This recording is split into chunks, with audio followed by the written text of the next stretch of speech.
সবাইকে শুভ সন্ধ্যা। আজকে আমরা একটা বিশেষ কারণে টিএসসিউর কেন্দ্রীয় কমিটির পক্ষ থেকে আপনাদের সবাইকে এই সাংবাদিক সম্মেলনে মিলিত হওয়ার জন্য আহ্বান জানিয়েছিলাম।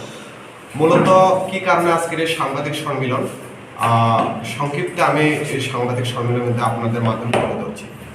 বিগত প্রায় 2-3 মাসের পরে 5 বছর কমপ্লিট হবে বর্তমানের জোট সরকার। কিন্তু এই জোট সরকারের আমলে আমাদের ত্রিপ্রাসা ছাত্রছাত্রীরা কতটুকু বঞ্চিত বা কতটুকু শোষিত বলা যায় সেটার চিত্র আপনাদের সামনে আমি এখন এই সাংবাদিক সম্মেলনের মাধ্যমে তুলে ধরার চেষ্টা করছি। আপনারা সবাই জানেন এই বিগত 4 বছরের যে সরকার রয়েছে জোট সরকার, এক ত্রিপুরা শ্রেষ্ঠ ত্রিপুরার নাম দিয়েছেন, আর গলায় রিসা পরে ত্রিপ্রাসার দরদির কতগুলো দেখিয়েছেন, আর টেলিপ্রম্পটার সামনে রেখে টোটা মোটা কব্রক দিয়ে ইন্টারভিউ দিয়ে ত্রিপ্রাসাদের প্রলোভন দেখানোর চেষ্টা করেছিলেন। কিন্তু তার সঙ্গে বাস্তবে কতটুকু মিল আমি আপনাদের সামনে এই চিত্রটা তুলে ধরলে আপনি বুঝতে পারবেন।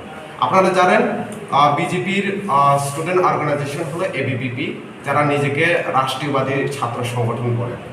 গত 30শে জুন 2022 কৈলাসহরের ঘটনা আপনারা সবাই অবগত রয়েছেন। কৈলাসহরে রামকৃষ্ণ বিদ্যা মন্দিরে আমাদের ত্রিপ্রাসা এবং ট্রাইবেল শিডিউলের একজন ছাত্র, যার নাম জোরেঞ্জয় হালাম, তিনি কোনো কারণে তার ইউনিফর্ম বৃষ্টি ভিজার কারণে তিনি ইউনিফর্ম পরে কলেজে যেতে পারেননি।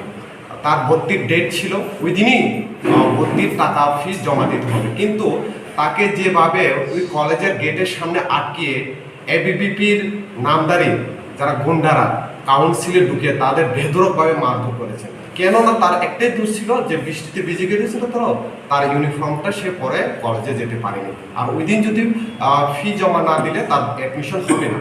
তো ওই সময় দেখে বাকি যারা কলেজের ছাত্রছাত্রীরা ছিল, আর ট্রাইবেল বলুন নন ট্রাইবেল বলুন, সবাই এগিয়ে আসার মতো সাহস কিন্তু তারা করতে পারেনি।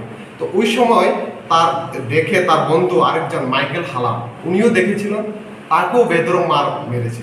তারপরে 15ই সেপ্টেম্বর 2022 একই বছরে, এটা হলো রাজধানীর বুকেই একদম বীর বিক্রম মেমোরিয়াল কলেজের। এখানে জানি আমরা বিগত দিনে কাউন্সিলে এসএফআই টিএসইউ যখন পরিচালিত কাউন্সিল ছিল, যে কোনো সংগঠন আমাদের সময়ে তাদের স্বাধীনভাবে তাদের সংগঠনকে বিস্তার করতে পারতো, তাদের আইডিওলজিক্যালি তাদের ছাত্রছাত্রীদের কাছে যেতে পারতো। কিন্তু 15ই সেপ্টেম্বর বীর মূল ঘটনা, সবচেয়ে লজ্জাজনক ঘটনা যেটা আমি অবশেষে বলবো, সেটা হলো 2রা নভেম্বর, আজকে হলো 4 তারিখ, গতকালকে গেছে কালকে 3 তারিখ, তার আগের দিন, যেটা অমরপুরের ঘটনা। আপনারা সবাই অবগত রয়েছেন অমরপুরের ঘটনা। অমরপুরের ঘটনা কি হয়েছে? অমরপুরের যেখানে একটা কলেজ, যেখানে একটা ত্রিপ্রাসা বলুন, অন্য সম্প্রদায়ের বলুন, হিন্দু মুসলিম সবার একটা মিলন মেলার এই একটা শিক্ষা প্রতিষ্ঠান গঠিত হয়। কিন্তু শিক্ষা প্রতিষ্ঠানে এইরকম ভেদাভেদ সৃষ্টি হবে এটা আমরা কিন্তু কোনোদিন কল্পনাই করিনি। এটা নিয়ে আমরা খুব উদ্বেগ প্রকাশ করছি আমরা টিএসসিউর সেন্ট্রাল কমিটি হইতে। অমরপুরের যে ঘটনা, সেখানে একাডেমি সেকশনে একজন রজনী ত্রিপুরা নামে একজন ক্লার্ক সেখানে চাকরিরত বা কর্মরত ছিলেন। তো রজনী ত্রিপুরা ক্লার্কে এবিভিপির 2 জন তারা এখানে ডেপুটেশনের নামে একটা কাগজ জমা দিতে গিয়েছিলেন। ওই সময়ে ওই রজনী ত্রিপুরাকে বললো যে আমার এই কাগজটা আপনার একাডেমি সেকশনে জেরক্স করে দেন। কিন্তু উনি বললেন যে আপনার কাগজটা কিভাবে আমরা কলেজে জেরক্স করবো, আপনি বাইরের দোকান থেকে জেরক্স করে নিয়ে আসুন। কিন্তু না, যেহেতু তাদের সরকার রয়েছে, ক্ষমতা রয়েছে, প্রভাব খাটিয়ে তিনি বলছেন না, আমাদের কাগজটা আপনি এখানেই জেরক্স করতে হবে। এ নিয়ে তার মধ্যে বাকবিতণ্ডা চলে। তো রজনী ত্রিপুরা তিনি কি করেছেন, আরও 2 জন তার যে ছাত্র রয়েছেন তাদেরকে খবর দিয়েছেন, দেখো আমাকে তো এভাবে এখানে তালাবন্দি করে রেখেছে, এটা করে রেখেছে, যতক্ষণ আমি জেরক্স দেব না আমাকে তালা থেকে মুক্ত করবে না। তো এই কথাটা শুনে ওই কলেজেরই 2 জন ছাত্র আসতে চেয়েছিল রজনী ত্রিপুরার কি হয়েছে এটা দেখার জন্য। তো এবিভিপির যে 3 জন ছিল টোটাল ওইখানে, তো 3 জন তারা প্রথমে তালাবন্দি করে ওর ক্লার্ককে আটকে রাখে, তারপরে ওই ছাত্রকে গেটের ভিতরে প্রবেশ করতে দেয়নি।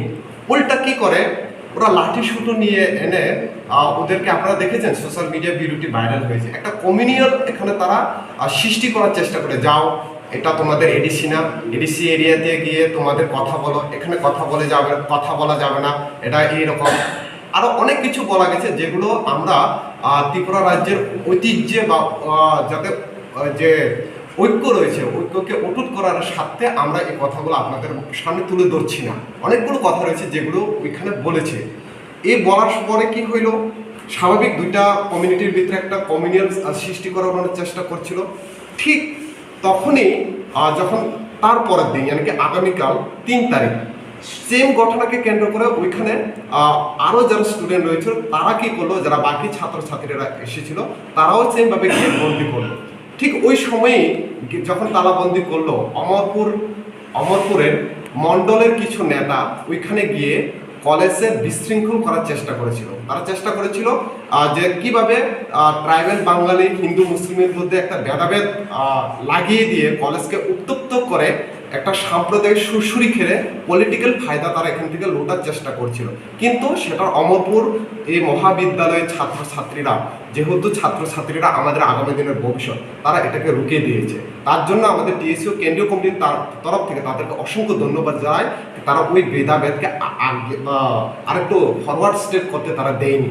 তো এটা সবচেয়ে লজ্জাজনক ব্যাপার। এই 3 জন ছাত্রের নাম আমি বলছি, যে সুমিত দাস, যে এবিভিপির সুমিত দাস, ও কিন্তু কলেজেরও ছাত্র না, ও অলরেডি পাস আউট সত্ত্বেও ওই লাঠিসোঁটা নিয়ে ওই কলেজে কি করছিল আমাদের প্রশ্ন।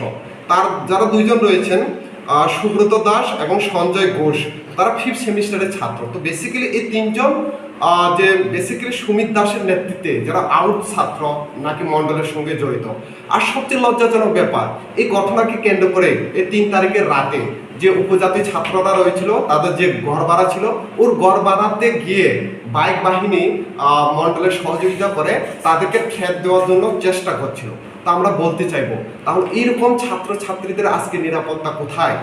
যে ছাত্রছাত্রীরা ত্রিপুরার ভবিষ্যৎকে গড়বে, যে ছাত্রছাত্রীরা সমাজের কে আয়না দেখাবে, এই ছাত্রছাত্রীদের ভবিষ্যৎ নেই। ত্রিপুরাতে তো অন্যান্য পরিকাঠামোগুলোতে আপনারা দেখছেন কি অবস্থা। তো শিক্ষারও যদি এরকম অবস্থা হয় তাহলে এই সমাজ কোথায় যাবে?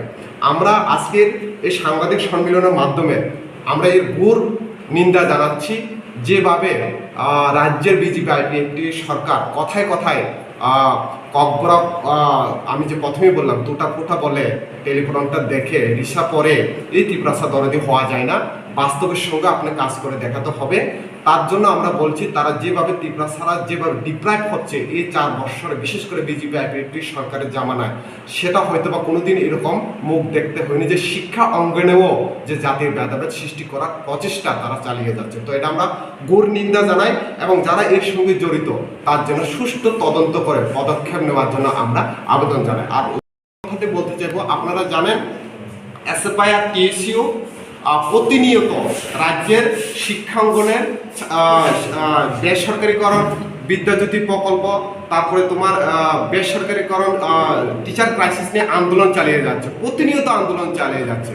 তো এই আন্দোলনকে দেখে রাজ্যের সরকার পুরোপুরিভাবে তাদের রাতের ঘুম উড়ে গেছে। এই আন্দোলনকে দুর্বল করার জন্য, মূলত এই আন্দোলনকে দুর্বল করার জন্য তারা আজকে কোনো রকম পথ না পেয়ে এভাবে জাতি বিদ্বেষের সুরসুরি করার চেষ্টা করছে, যেটা এবিভিপির দ্বারা এই অমরপুরের ঘটনা। এই অমরপুরের ঘটনা নয়, বাকি কলেজগুলোই ঘটনা। তো আমরা এটাই বলতে চাইবো আজকের এই সাংবাদিক সম্মেলনের মাধ্যমে, এই রাজ্যের সমস্ত অংশের জনগণ এগিয়ে আসুন, এটা খুব দরকার। কারণ শিক্ষা অঙ্গনে এরকম কোনোদিনও জাতি ভেদাভেদকে আমরা কোনোদিন গ্রহণ করব না। বিশেষ করে আমাদের ত্রিপুরা একটা ছোট্ট রাজ্য, যে রাজ্যের যে কোনো একটা প্রান্তে যে কোনো একটা দুর্ঘটনা ঘটে গেলে পুরো রাজ্যের এর প্রভাব পড়ে। তো আমার এই শিক্ষাঙ্গন যাতে এই জাতির ভেদাভেদের সুরসুরি থেকে দূরে থাকে, এটাই আবেদন রাখবো। শুধুমাত্র ছাত্রছাত্রী না, সমস্ত বুদ্ধিজীবীর অংশের মানুষ এখানে এগিয়ে আসবেন, এই আশায় ব্যক্ত করে